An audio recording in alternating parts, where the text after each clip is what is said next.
दोस्तों, आज मैं विटामिन B12 की कमी के बारे में विस्तार से बता रहा हूँ। विटामिन B12 की कमी से एनीमिया होने लगता है, जिससे पीलापन, कमजोरी, थकान और अगर गंभीर हो तो सांस की तकलीफ और चक्कर आने जैसी समस्याएं होती है।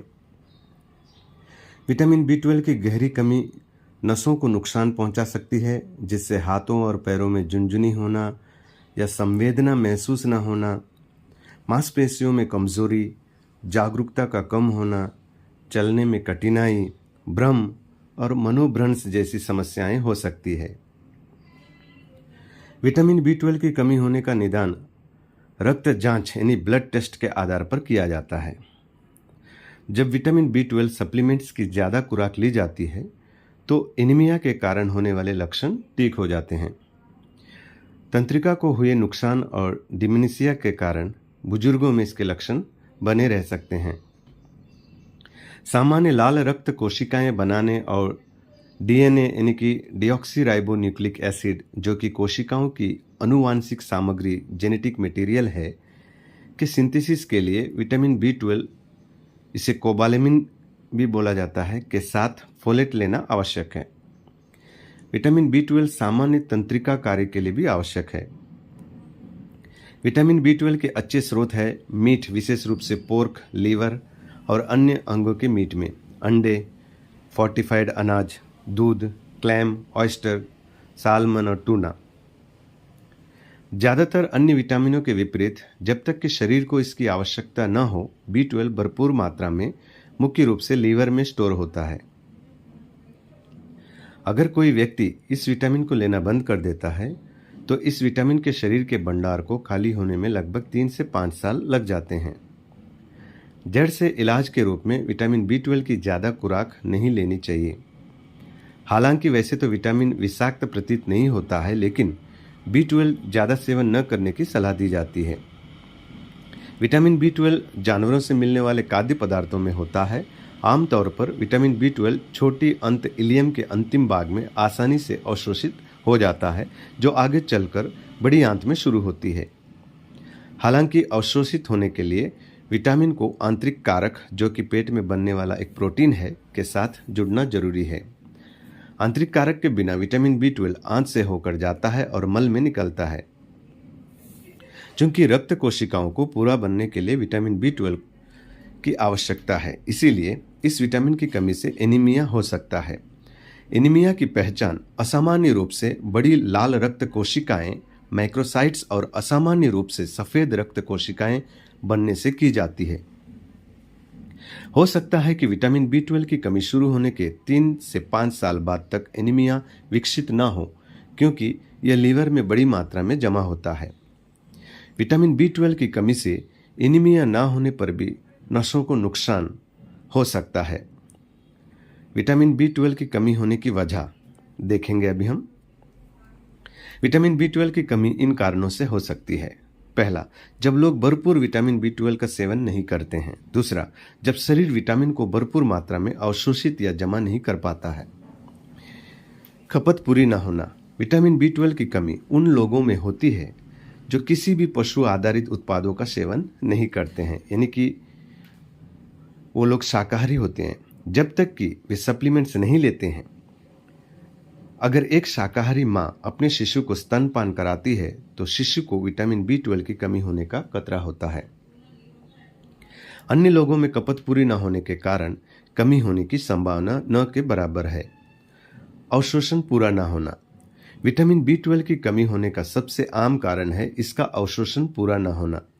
निम्नलिखित कारणों से अपर्याप्त अवशोषण होता है।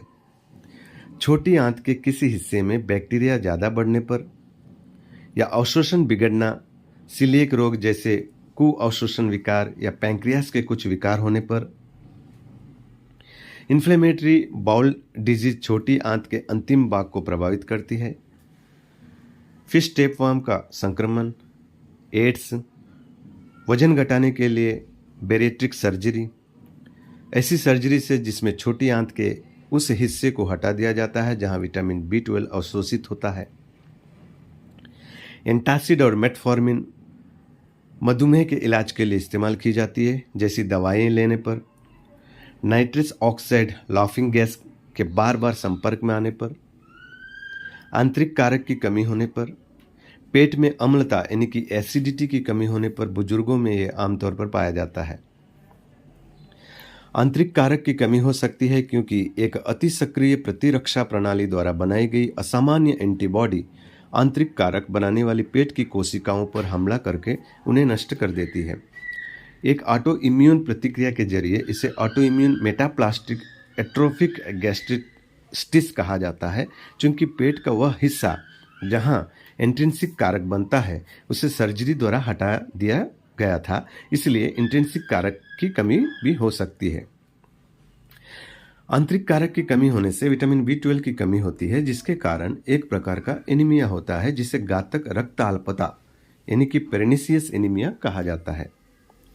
बुजुर्गों में पेट की अम्लता यानी कि एसिडिटी कम होने के कारण अवशोषण कम हो सकता है। पेट में अम्लता एसिडिटी कम होने से शरीर की मांस में मौजूद प्रोटीन से विटामिन B12 को निकालने की क्षमता घटती है। हालांकि विटामिन सप्लीमेंट्स में पाया जाने वाला विटामिन B12 वे लोग भी अच्छी तरह से अवशोषित कर पाते हैं जिनके पेट में एसिड कम बनता है। भंडारण अथवा स्टोरेज पूरा ना होना। चूंकि शरीर का ज्यादातर विटामिन B12 लीवर में जमा होता है, इसलिए लीवर के विकारों से विटामिन B12 के स्टोरेज में रुकावट आ सकती है।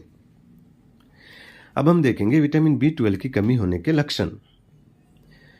एनीमिया विटामिन B12 की कमी होने की वजह से धीरे धीरे विकसित होता है, जिससे शरीर कुछ हद तक इसके प्रति अनुकूल हो जाता है। ऐसा होने पर एनीमिया गंभीर होने पर भी लक्षण हल्के हो सकते हैं। एनीमिया के लक्षण हैं पीलापन, कमजोरी, थकान। एनीमिया की स्थिति गंभीर होने पर इसके कारण सांस की तकलीफ, चक्कर आना और हृदय गति तेज होने जैसी समस्याएं हो सकती है। कभी कभी स्प्लीन, प्लीहा और लीवर बढ़ जाते हैं।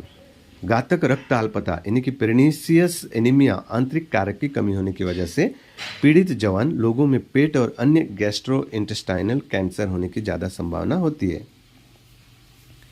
जिन लोगों की नसों को नुकसान पहुंचा है उनमें पहले पैर और कई बार बाहें प्रभावित होती है। पैरों और हाथों में झुनझुनी महसूस होती है या पांव, पैरों और हाथों में संवेदनाएं होने बंद हो जाती हैं। उनके हाथ और पैर में कमजोरी महसूस हो सकती है। लोग यह कम ही बता पाते हैं कि उनकी बाहें और पैर कहाँ हैं। पोजीशन सेंस और वे कंपन महसूस नहीं कर पाते हैं। मांसपेशियों में हल्के से मध्यम दर्जे की कमजोरी विकसित हो सकती है और रिफ्लेक्स गायब हो सकते हैं। चलना मुश्किल हो जाता है।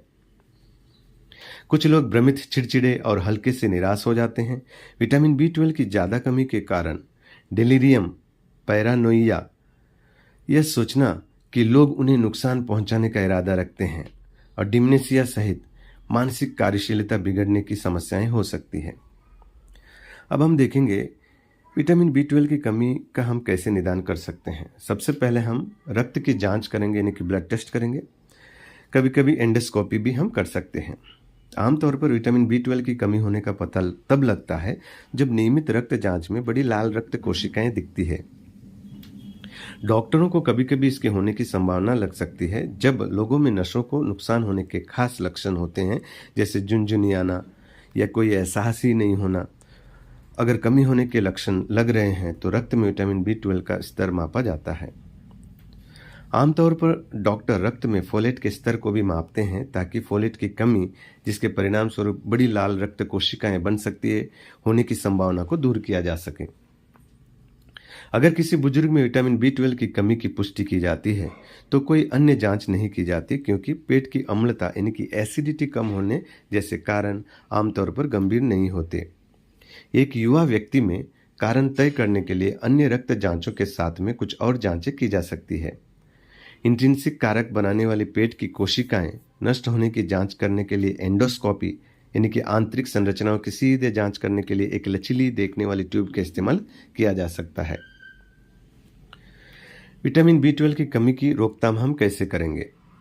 शाकाहारी माताओं के शिशुओं के लिए जन्म के तुरंत बाद विटामिन B12 सप्लीमेंट शुरू करने से विटामिन B12 की कमी को रोकने में मदद मिलती है। आइए देखते हैं विटामिन B12 की कमी होने का इलाज। विटामिन B12 सप्लीमेंट्स लेने से जिन लोगों की नसों को नुकसान पहुंचा है उनमें विटामिन B12 का इंजेक्शन देकर हम इसकी कमी को पूरा कर सकते हैं।